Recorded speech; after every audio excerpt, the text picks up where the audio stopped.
بسم اللہ الرحمن الرحیم۔ تمام سننے والوں کی خدمت میں، اہل سلسلہ کی خدمت میں، محبان کی خدمت میں عقیدت و محبت سے السلام علیکم ورحمۃ اللہ وبرکاتہ۔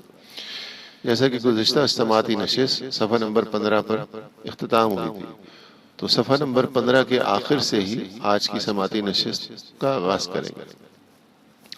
12ویں تاریخ دوشنبے کے دن کوئی اور مشہور عرس سننے میں نہیں آیا۔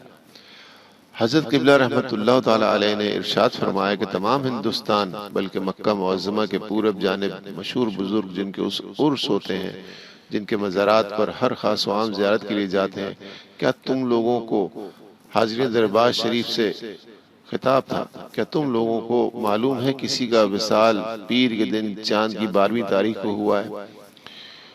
لوگوں نے بڑے ادب سے لا علمی کا اظہار کیا۔ حضرت پیر و مرشد قدس اللہ عزیز کے سوا مشہور بزرگ میں ہم نے نہیں سنا کہ کسی مشہور بزرگ کا وصال چاند کی 12ویں تاریخ اور پیر کے دن ہوا ہو۔ ہمارے حضرت قدس اللہ عزیز کی یہی آرزو تھی جسے اللہ تعالیٰ نے پورا فرمایا۔ یہ مادہ کہاں سے آیا؟ یہ کون سا اخلاص تھا کہ اللہ جل شانہ نے آپ کی یہ آرزو پوری فرمائی؟ دنیا میں سب سے بڑے بزرگ رسول اللہ صلی اللہ تعالیٰ علیہ وآلہ وسلم ہے۔ آپ کا اتباع ہمارے پیر و مرشد رحمۃ اللہ تعالیٰ علیہ کو روز ازل سے ہی شروع ہوا۔ ہمارے حضرت رحمۃ اللہ تعالیٰ علیہ کی ولادت پاک بھی پیر کے دن ہی ہوئی، اور پھر اس جہان سے پردہ بھی پیر کے دن ہی فرمایا۔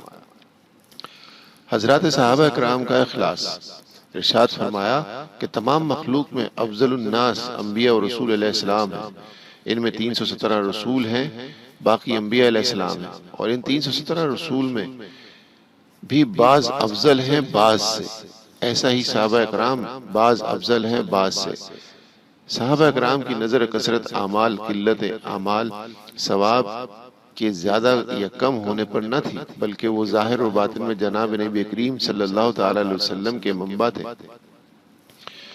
حضور سیدنا ابو بکر صدیق رضی اللہ تعالی عنہ کی آرزو، جیسا کہ روایت خلیفہ اول حضرت سیدنا ابو بکر صدیق رضی اللہ تعالی عنہ مشہور ہے کہ فعل غیر اختیاری یعنی کہ موت میں بھی وہ پیر کے دن سے تجاوز کرنا نہیں چاہتے تھے کہ اس روز رسول اللہ صلی اللہ تعالی علیہ وسلم نے پردہ فرمایا، تاکہ موت کے دن بھی آپ اتحاد و اتباع رسول اللہ صلی اللہ علیہ وسلم سے منسلک رہیں۔ اور وہ حدیث یہ ہے، حضرت ابو بکر صدیق رضی اللہ تعالیٰ عنہ نے پوچھا کہ آج کون سا دن ہے؟ معلوم ہوا دوشنبے۔ پھر پوچھا رسول اللہ صلی اللہ علیہ وسلم کس دنیا سے تشریف لے گئے؟ جواب دیا دوشنبے۔ فرمایا بس میری بھی یہی تمنا ہے، خدا نے آپ کی یہ آرزو پوری فرمائی۔ رسالہ 4 یار مطبوعہ، جامع ملیہ دہلی۔ فضیلت حضرت شیخ العارفین، ارشاد فرمایا ایک شخص نے ایک دفعہ ہم سے کہا حضرت شیخ العارفین کی بس یہی کرامت کافی ہے کہ آپ کا پردہ یعنی وصال رحلت پیر کے دن چاند کی 12ویں تاریخ کو ہوئی، اور پیدائش بھی دوشنبے کے دن ہوئی۔ واقعات و کرامات۔ وفات شریف کے بعد 7000 آدمی کا کھانا۔ ہمارے حضرت روحی فدا نے فرمایا جب ہمارے والد اقدس سر العزیز دنیا سے پردہ فرما گئے تو ایک ضیافت عام یعنی ایک بڑی دعوت کا بندوبست کیا گیا۔ یہاں دستور پورے گاؤں کو دعوت دینے کا ہی ہے۔ یہاں یہ طریقہ نہیں ہے کہ گاؤں میں سے کسی کو بلایا اور کسی کو نہ بلایا۔ اگر کسی ایک کو نہ بلایا جائے تو پھر گاؤں میں سے کوئی بھی ضیافت میں نہیں آئے گا۔ تیاری طعام کا انتظام ہمارے سپرد ہوا اور کھانا کھلانے کا بڑے بھائی صاحب کے ذمہ کیا گیا۔ پیشتر ہمیں تجربہ دینوی کاروبار کا نہ تھا۔ 16 من گوشت رات ہی کو تیار کر لیا گیا تھا۔ 30 من چاول پکائے گئے۔ اتنے میں مجذوب اصغر علی شاہ صاحب دوڑتے ہوئے آئے اور کہا اب کھانا پکوانا موقوف کر دیجئے، اس دعوت میں حضرت قدس العزیز خود شریک ہیں، نہایت خیر و برکت ہوگی۔ ہم جانتے ہیں کہ وہ درویش ہیں، بس ہم نے باقی کھانے کی تیاری موقوف کر دی یعنی روک دی، اور کہہ دیا کہ سامان اور گرم پانی تیار رہے، اگر ضرورت ہوئی تو اس وقت دیکھا جائے گا۔ اور لوگوں کو کھانا کھلانا شروع کیا گیا۔ پھر پہلی مرتبہ 1000 آدمیوں نے کھانا کھایا، اس کے بعد اور لوگوں نے، یہاں تک کہ 7,000 آدمیوں نے کھانا تناول کر لیا۔ بھائی ہمہ اس قدر خیر و برکت ہوئی کہ 16 من تو پکے ہوئے چاول بچے رہے، بہت سا گوشت بچا رہا، گویا 14 من چاول 7,000 کھانے والوں کے لیے کافی تھا۔ عام طور پر اس قدر لوگوں کے لیے فی من 100 آدمی کے حساب سے 70 من چاول پکنے چاہیے۔ بھائی صاحب اور دوسرے لوگ آدمیوں کی کثرت سے پریشان رہے، مگر اس قدر خیر و برکت ظہور پذیر ہوئی کہ بہت سا سامان بچ گیا اور ہر کسی نے سیر ہو کے کھانا کھایا۔ بارش اور مزار شریف۔ حضرت قبلہ نے ارشاد فرمایا کہ ایک شب کو میں مکان کے اندر سو رہا تھا، بارش اور ہوا خوب تیز چل رہی تھی۔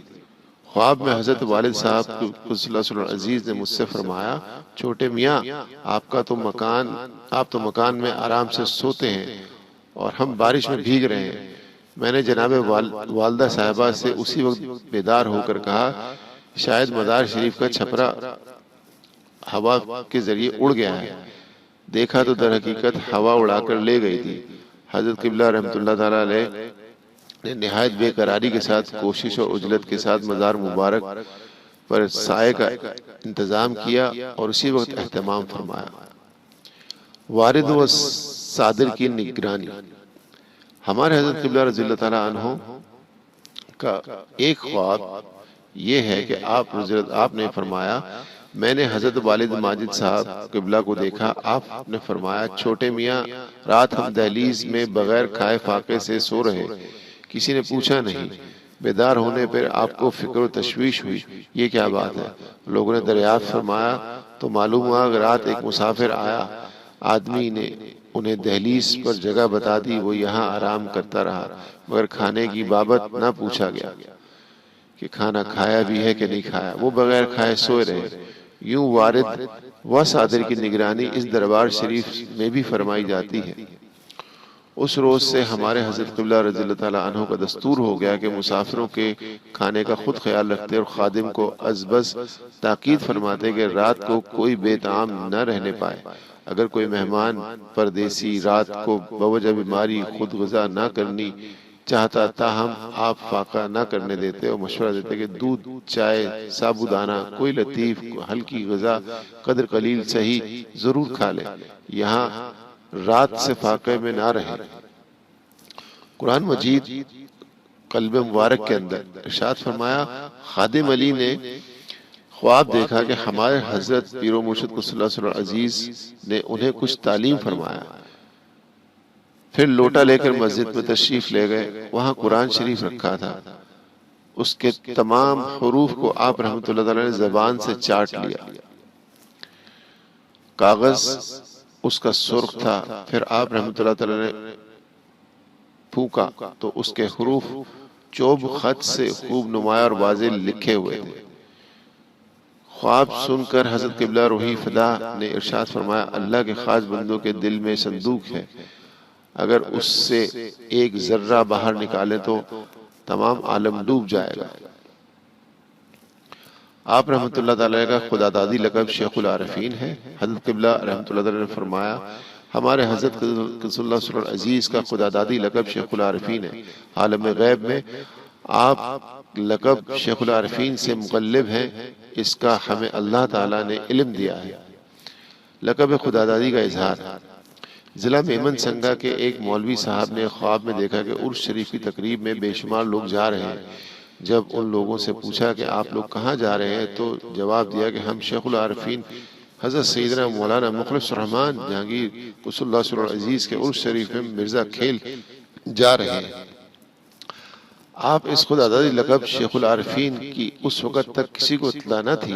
مولوی صاحب نے جب یہ خواب ہمارے حضرت قبلہ کی خدمت میں عرض کیا تو آپ رحمۃ اللہ نے فرمایا، اس خواب سے ہمارے والد ماجد قدس اللہ عزیز کے خطاب غیبی شیخ العارفین کا اظہار کیا گیا ہے۔ غریب پیر کی درگاہ۔ یہ خادم 12 ذیقعد شریف کے عرس میں حاضر دربار عالی ہوا۔ ہزاروں لوگوں کا اجتماع تھا اور ایک مجمع عظیم میں ہمارے حضرت قبلہ تشریف فرما تھے۔ 3 4 آدمی جو مذہب حنوت سے تھے یعنی ہندو تھے حاضر خدمت ہوئے. ان میں سے ایک شخص نے عرض کیا کہ میں سخت بیمار ہو گیا تھا. ایک روز خواب میں ایک بزرگ کو دیکھا کہ فرماتے ہیں لو یہ تعویذ پہن لو، جب اچھے ہو جاؤ تو غریب پیر کی درگاہ پہ جا کر کچھ شیرنی گداز دے دینا. میں نے خواب ہی میں کہا صاحب میں غریب پیر کی درگاہ نہیں جانتا، کہاں ہے؟ بزرگ نے فرمایا تم مرزا کھیل جا کر ہمارے حضرت قبلہ کا نامی لے کر فرمایا کہ ان سے دریافت کر لینا، وہ جانتے تھے تمہیں بتلا دیں گے.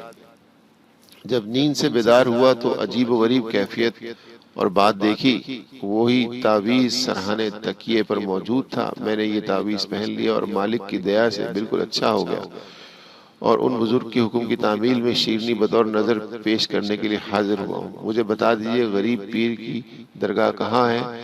حضرت قبلہ نے بادشم پر آپ سیدنا حضرت شیخ العارفین کے مزار کی طرف اشارہ کرتے ہوئے فرمایا غریب پیر کی درگاہ یہی ہے. سبحان اللہ. حضرت قبلہ عالم دروازہ حرم کعبہ میں نظر آئے. ایک صاحب مسمی حاجی رمضان علی صاحب نے اپنے انتقال کے وقت یہ حکایت بیان کی کہ حضرت قبلہ کے وصال کے کئی سال بعد بموقع حج میں مکہ معظمہ میں تھا اور ایک روز حرم شریف جا رہا تھا تو کیا دیکھتا ہوں کہ حضرت شیخ العارفین دروازہ حرم محترم پر کھڑے ہیں.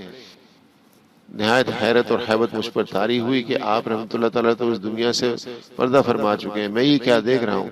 حیبت اور حیرت سے میری زبان گنگ ہو کے رہ گئی اور ایک حرف منہ سے نہ نکل پایا.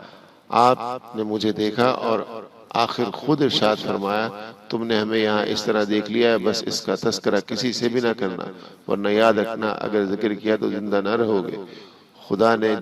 خدا ہی جانتا ہے کہ آپ کی زیارت کے بعد میرے دل پہ کیا گزری. میں نے آج تک اس کا اظہار کسی سے بھی نہیں کیا. اب کہ میرا وقت آخر آیا ہوا ہے اور دنیا سے سفر کر رہا ہوں تو میں اس واقع چشمدید کو ظاہر کرتا ہوں کہ لوگ حضرت رحمت اللہ تعالیٰ کی بزرگی اور آپ کے مرتبے کو پہچانے اور سمجھیں کہ آپ قطب عالم تھے. ہم لوگوں نے آپ کو پہچانا نہیں. آج کی سماعتی نشست صفحہ نمبر 19 پر یہی اختتام ہوتی ہے. تمام سننے والوں کی خدمت میں جمعۃ الشریف کی بہت بہت مبارکباد. السلام علیکم ورحمۃ اللہ وبرکاتہ.